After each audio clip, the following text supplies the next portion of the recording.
I'm James. I am 27 years old and I'm from the US. Lived there for most of my life, and then now I'm currently living in Albania. My name is Martin. I'm 28. I'm from Bulgaria and I'm currently living in Germany, and to be more exact, Nuremberg. My name's Cameron. I'm 24, from Brighton in England, and now living in Valencia, Spain. And this is the Expat Show.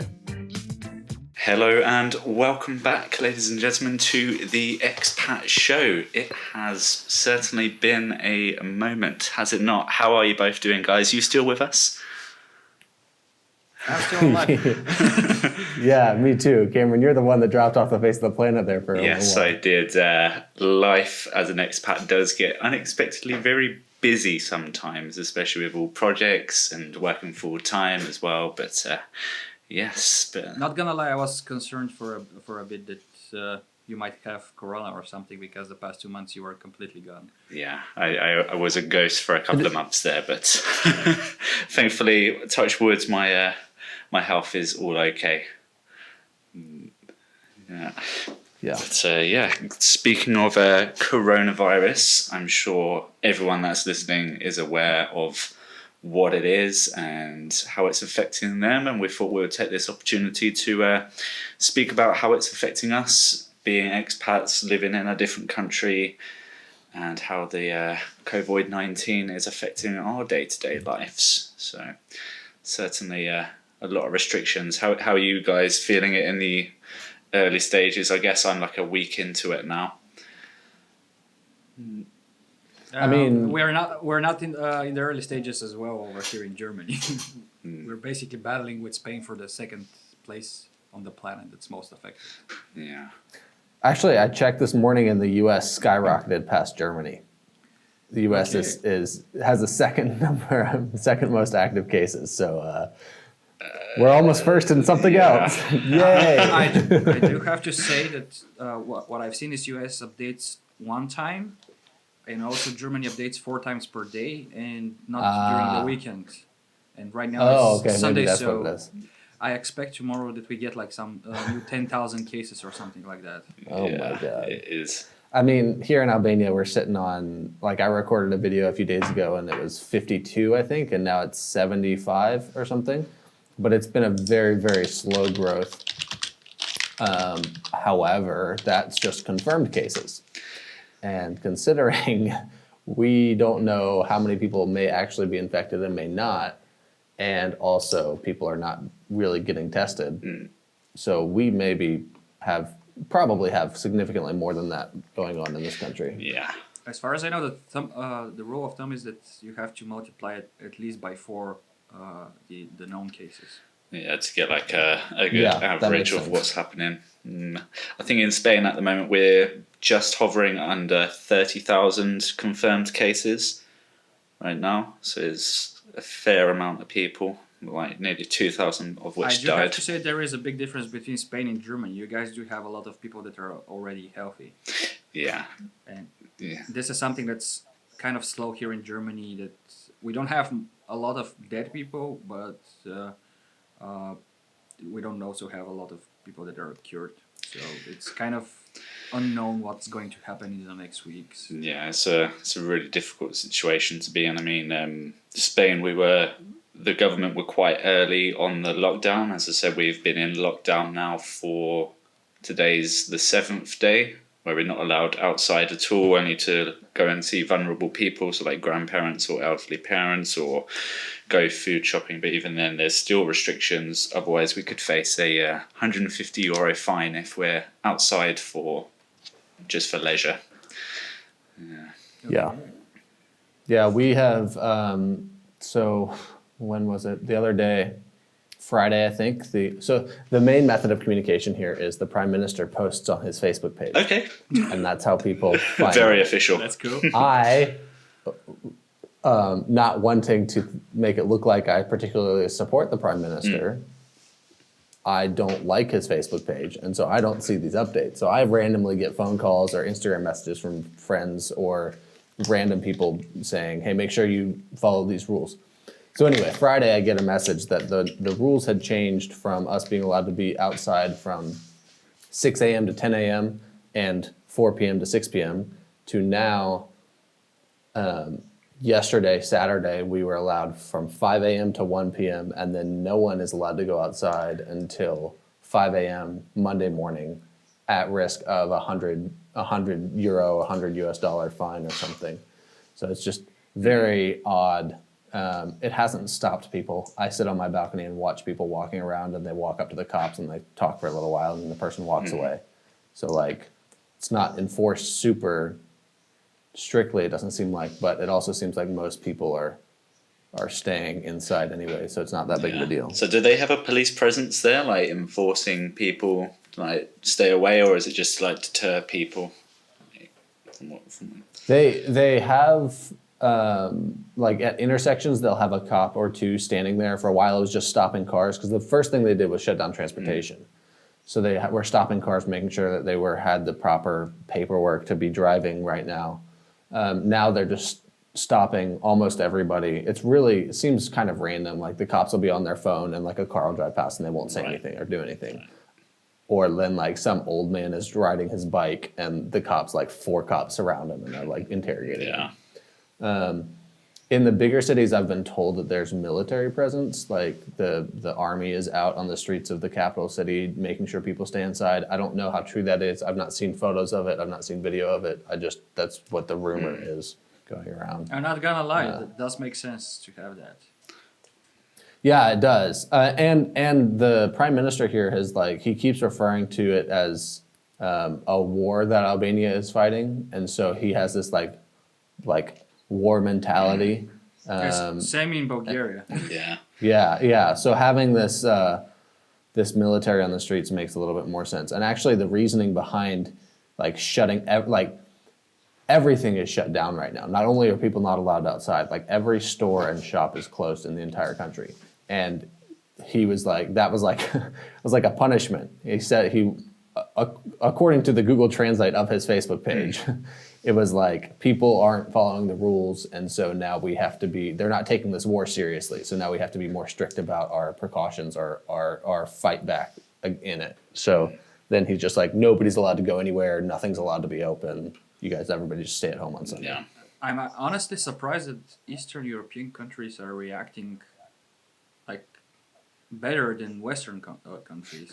They're taking this way more serious than what's here. It's like, we got the first official bans like 2 days ago, and it's only for Bavaria. Before that, people would go to restaurants, to cafes, they would gather in parks. It was crazy. Yeah, just like normal day-to-day life, even though everything is so contagious around them and things like that.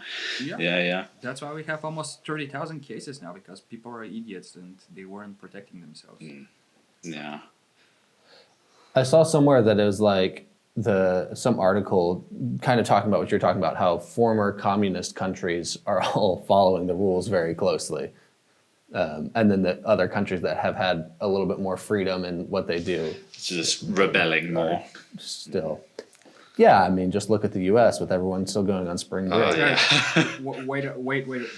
Sorry, Cameron, we have to talk about the UK and how they're dealing with it. Oh, it's a catastrophe there. I mean, they had to shut the pubs and cafes on Friday. I mean, how are the people going to do anything without a pub, on just I was Friday? talking more about this herd immunity mentality and stuff, that almost everyone has to get infected. Yeah, I think what like the UK are trying to do, I saw some random video, is they're trying to get as many people infected as possible until like the cap of how like sustainable the hospital beds are going to be and like nursing. So they're trying to like maximize that to the point where it's almost going to be too many people, but then enforce a lockdown so the curve sort of comes back down again. And then when it does come back down, then they're going to let more people out, like lift the restrictions a bit so more people can go back to the pubs to be more infected. So it's almost like a wave of how many people are. How about just minimizing how many people are infected in general? Yeah. They issued some stuff here I don't even remember how long ago it was. But 2 weeks maybe, I guess, that all the schools were supposed to shut down, and the idea was to have all the school children go home. But then what ends up happening is all the school kids just decide to hang out with each other. So like it was just as bad, if not worse, as them actually being in school. And then they shut down cafes and bars. And so what happens is the guys that want to go sit at the bar or sit at the cafe go sit out in front of it, like across the street, and the owner will just like make the coffee and take it to them across the street instead. Or the guys, instead of going to a bar, they'll just go buy beer from the supermarket and just go sit in a circle in the park and drink it instead of sitting in a circle inside the bar and drinking it. So it's just, I mean, It's just moving the problem. I don't know how you view the whole situation with this virus, but for me, this is like a global IQ test. A global IQ. how so? I mean, honestly, during the past days, just by what people are posting, like my friends on Facebook, I figure out how many of them haven't probably an IQ lower than 80. You mean that because, like, I'm curious what your what makes you think they have a lower IQ versus a higher IQ? What sort of things would they post if they have in your opinion, have a lower IQ? The fact that they're disregarding the tens of thousands of people are dying. Okay. Yeah. The fact that they're still on level Trump. It's just a flu, bro. Yeah. I see many people that are still like, oh, it's just a normal flu. It doesn't matter. It's being over exaggerated. But yeah. Idiots that are overbuying toilet paper. Oh my God. Yeah.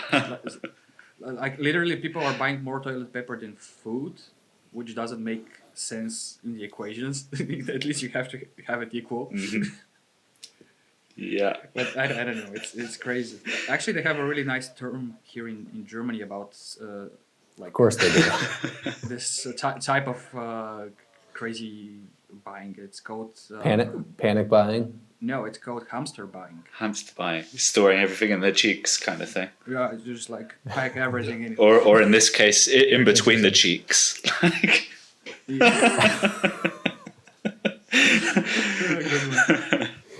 Yeah, welcome back, everybody. Yes. But yeah. I've seen the two extremes where you have the one side being like, it's just the flu, it's not that bad, you're gonna get better, only the old people are dying. And then you see the other side that's like, it's the zombie apocalypse, the end of the world is coming, you know, that sort of stuff. It's just kind of amazing to me at how like completely polar extremes you can have. And I until recently, I was not seeing anyone in the middle that was actually thinking through things with reason and logic at all. So it was very odd. Well, I do consider myself to be in the middle. For example, my wife has symptoms since 1 week, and we've been isolated.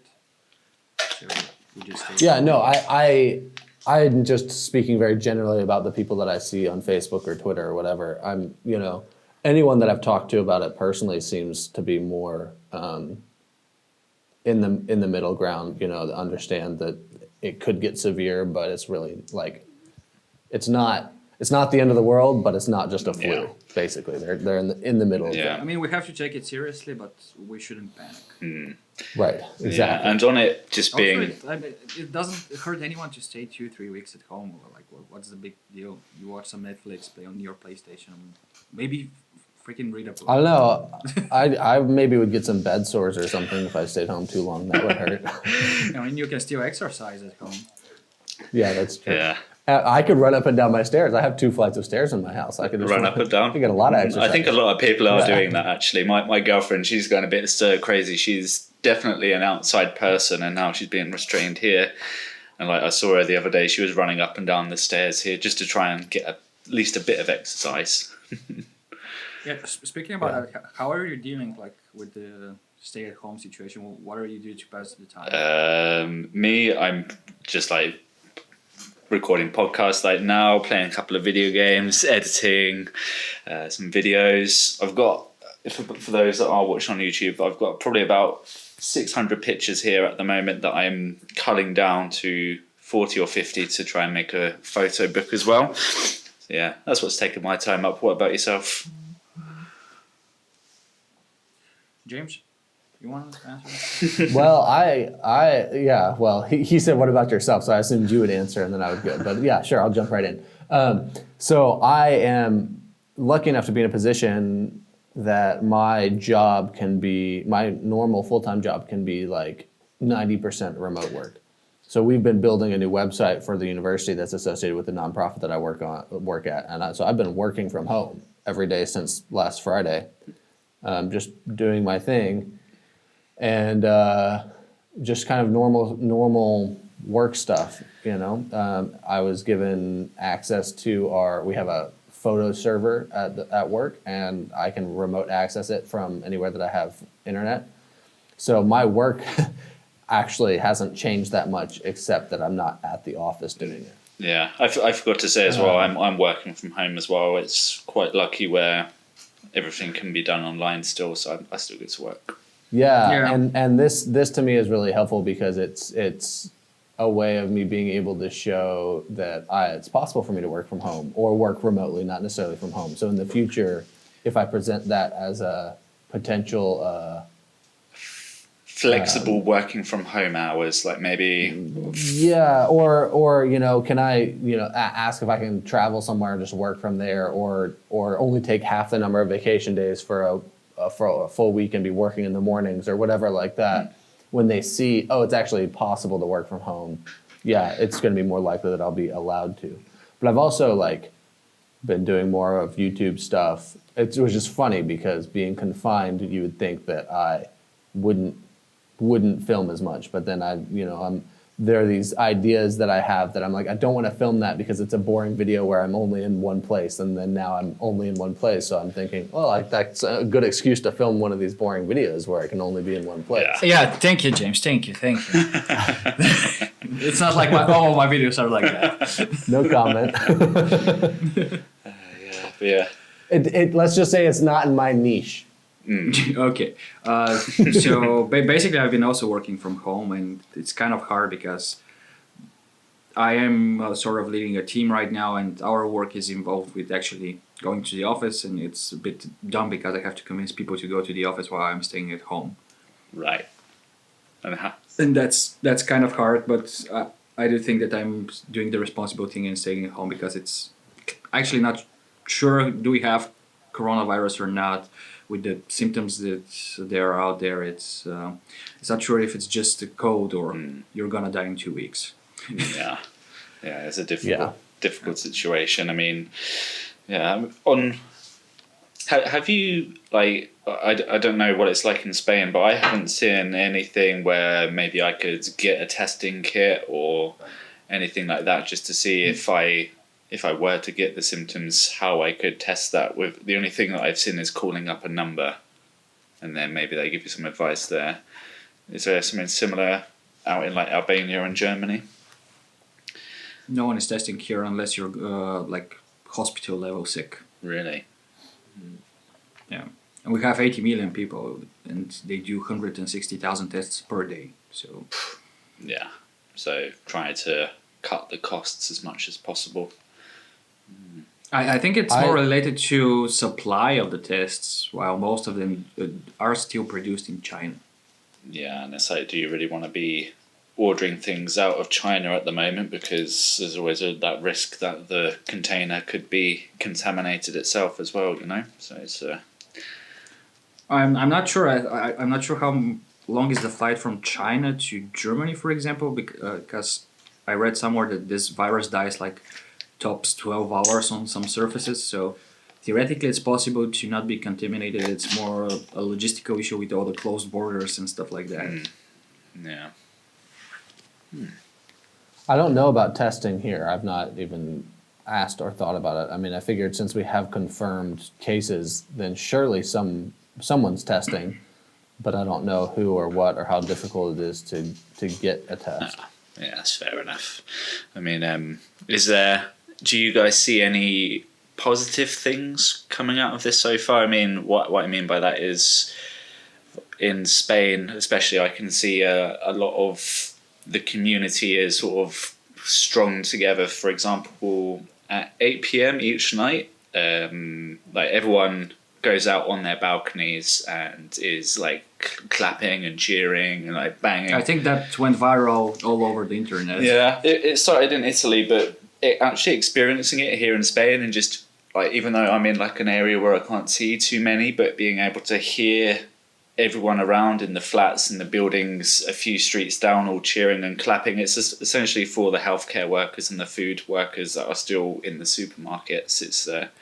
It's nice to see that community support and the strength of like, we can get through this together, you know. I think that's. Oh, I do live quite at the end of the town, so here it's pretty quiet. I did hear that there is the same thing here in Germany as well, but yeah, not where I live.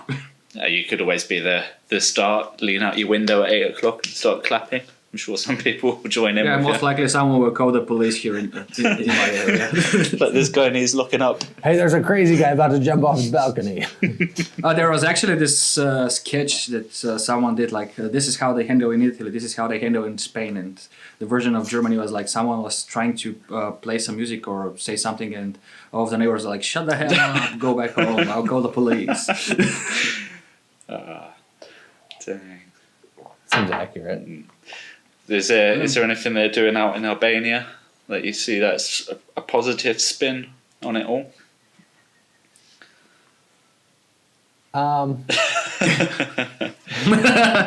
No, not really. Just Not really. No. I mean, I don't know.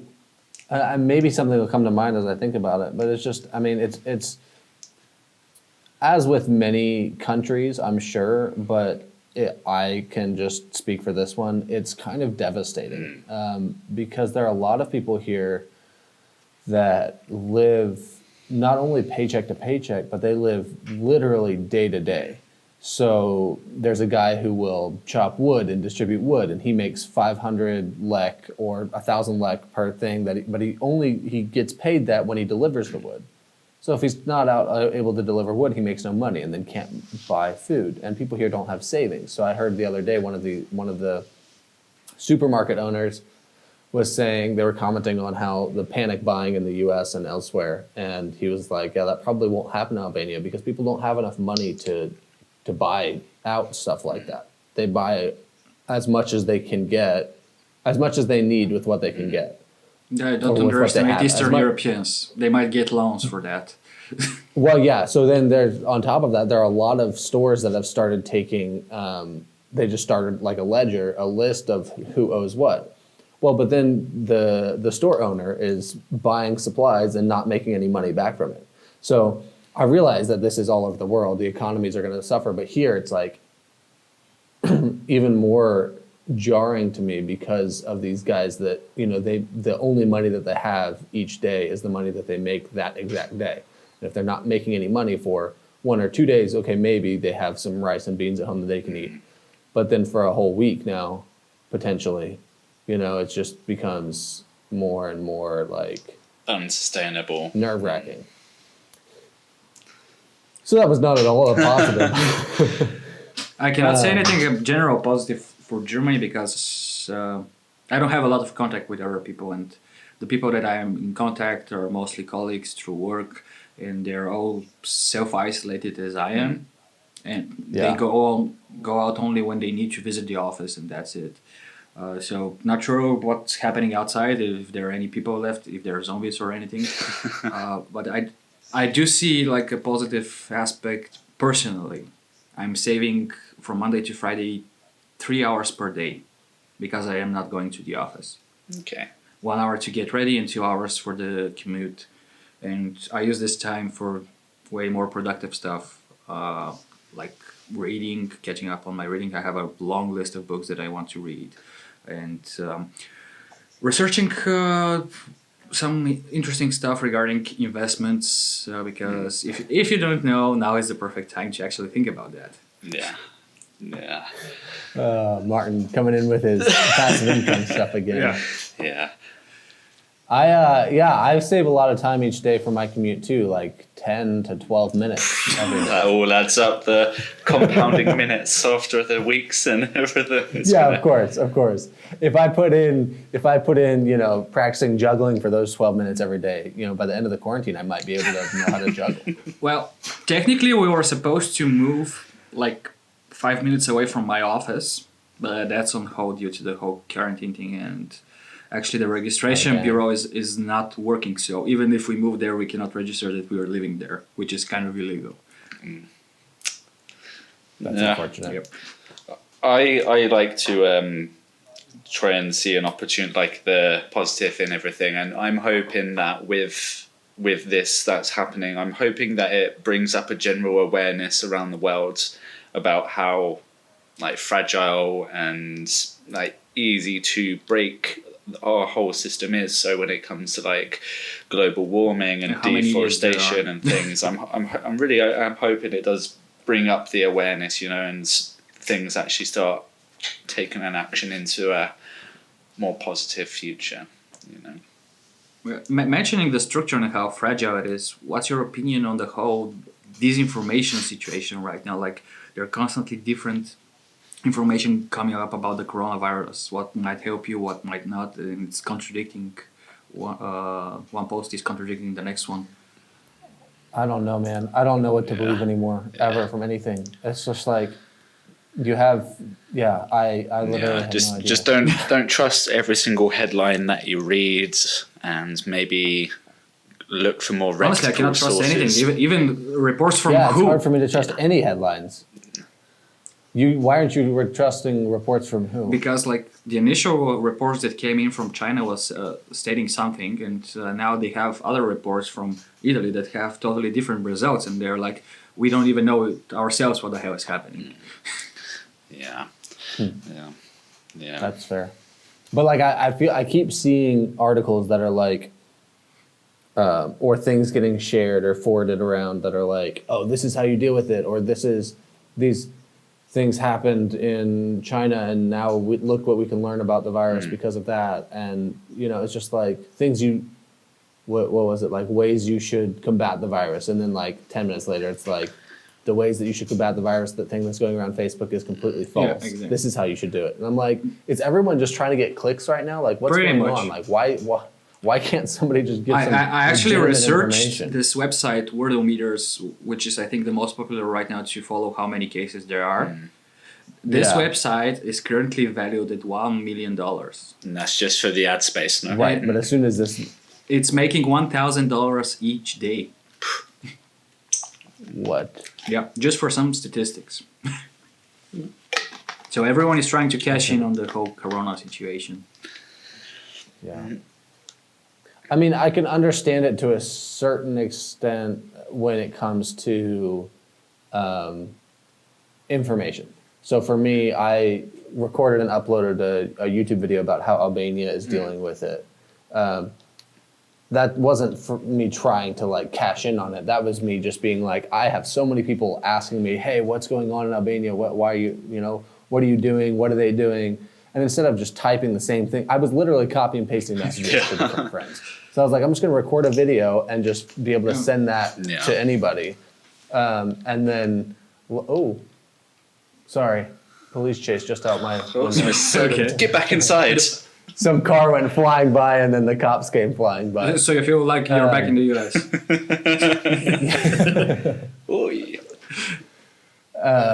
I lost my train of thought. But yeah, I don't know. I think it was clear what you were trying to say. I mean, I am going to record such a video as well. Right, and then I actually got a number of comments from people who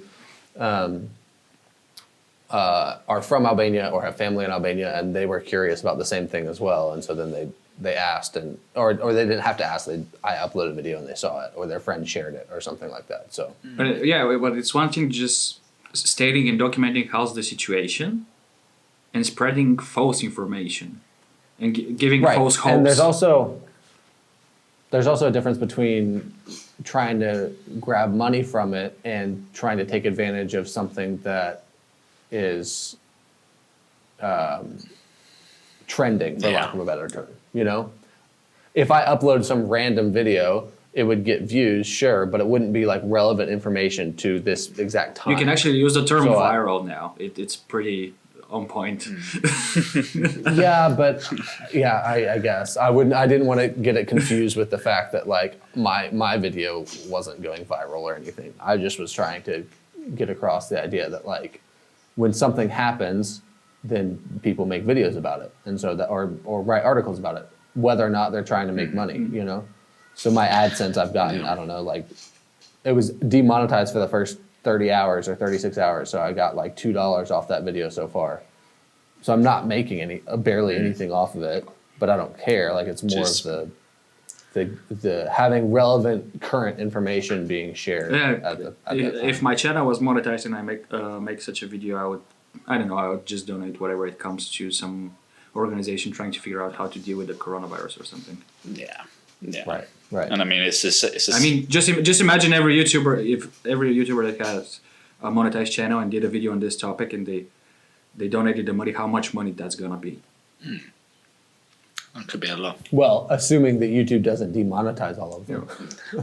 And that's also, as I mentioned before we started recording, that's a cool thing that they are basically trying to assure that people don't milk this for the money.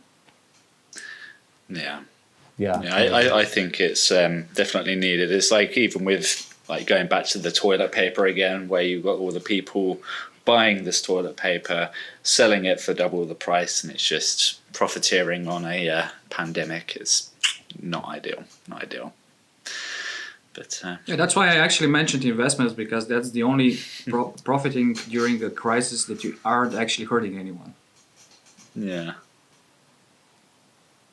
It's true. I didn't think about that. Well, okay. Yeah, never mind. I won't get into that. It's not the only, but it's because if you're just selling stuff like normal, you're still profiting without hurting anybody. Yeah, but if you're in that market, basically prices go up, so you are technically hurting. Right. Well, but whatever. It doesn't matter. I understand what you mean, and I agree with it mostly. So yeah. Like for example, right now I saw that there is a major discount on Sony lenses. If I buy Sony lenses now and sell them after this whole thing on a normal price, that's not hurting anyone. That's just making a profit. But if I have like 50 rolls of toilet paper and I sell them on triple the price now, that's hurting people.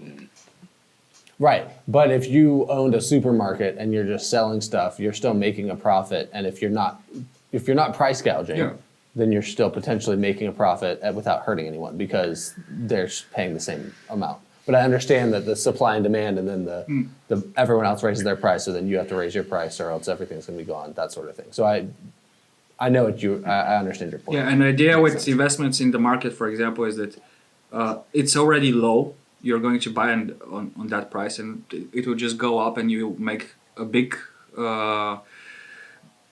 profit at the end without actually hurting anyone and overpricing something. It's just how the market works there. Right. Yeah, that makes sense. Very interesting. Any? I think in these times we should have more morale regarding everything, not only how you make money. It's like everyday life. If you have symptoms, stay at home. Just don't put other people at risk. And wash your hands. Wash them all the time. 20 seconds at least. And apparently your asses as well. Yeah, I think people understand that one. Maybe just not the hands. I don't know. But yeah. Any final thoughts on the situation for now? I mean, who knows how it's going to develop over the next few days, weeks, or even months. But yeah, it's crazy to me how suddenly things can change. It was so quick, wasn't it? I mean, you saw the news of it in China, and you think, okay, it's going to be controlled, and then bam, it's right on your front door, and now we're all locked inside. Yeah. Yeah, I was in the Middle East and then actually I was in Paris and Vienna, and then a few countries in the Middle East earlier this year, just a couple months ago. And my friend that I was there with texted me yesterday, and he was like, "Isn't it crazy to think that we traveled like the perfect amount we traveled a lot at the perfect time? Because if any of those had been pushed back like a month, then they would have been canceled. You got lucky. you know? Yeah. Well, I mean, I guess it was just normal life, but it was just weird to think like. Just for the like, I people who was don't in- know what James is talking about, normal life for him is traveling to freaking Dubai and staying at some nice hotel and filming videos. Yeah, just casual every sort of weekend. Yeah, I think the envy in my voice is clear. I don't even have a response to that at this point. But I mean, like I'm sitting in Doha and I'm like, and then we leave and I'm like, oh yeah, like I was just in Doha. And then now it's just like all of Qatar is on total lockdown. And I'm just like, someone a few days ago was like, aren't you glad you weren't there when that happened? And I was like, oh yeah, I am, because my credit card would not have been able to handle those hotel rooms because I can't imagine that the hotel would have continued to pay us to stay there if we fulfilled our contract. Yeah. So very lucky. Anyway, it's just one of those weird things. And then I lucked out so I didn't have any trips canceled. I was supposed to go to Germany.